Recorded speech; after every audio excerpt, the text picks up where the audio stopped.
அருமையானவர்களே, நம்ம உடனே என்ன வந்துச்சுன்னா ஒரு இதுக்கு வந்துட்டோம், நம்மளை பார்த்து ஒருத்தவங்க ஏதாவது சொல்லிடுவாங்க. எது முக்கியம்? நம்ம ஒரு நடிகனாக மாற வேண்டுமா? இல்ல. ஒரு நடிகனாக மாற வேண்டிய அவசியமே இல்ல. ஏன்னா நமக்கு வலிக்குது, நமக்கு வேதனையா இருக்குதுன்னு சொல்றதுல ஒரு தப்பும் கிடையாது.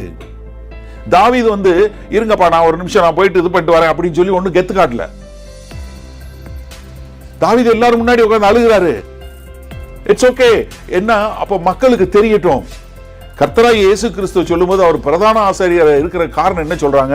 எபிரேயர் 4வது அதிகாரம் 14, 15, 16 என்ன சொல்ற? அவர் நம்முடைய பலவீனங்களை குறித்து பரிதபிக்க கூடாத பிரதான ஆசாரியர் நமக்கு இராமல் எல்லா விதத்திலும் சோதிக்கப்பட்டு. இப்ப என்னன்னா, நம்முடைய பலவீனங்களை குறித்து பரிதபிக்க கூடிய ஒரு பிரதான ஆசாரியர். God did not send an angel to meet us. நம்மளை மீட்டுக் கொள்வதற்கு ஒரு தேவதூதன் அனுப்பல, நம்மளை மீட்டுக் கொள்வதற்கு ஒரு கேருபீன் அனுப்பல, தானே வந்தார்.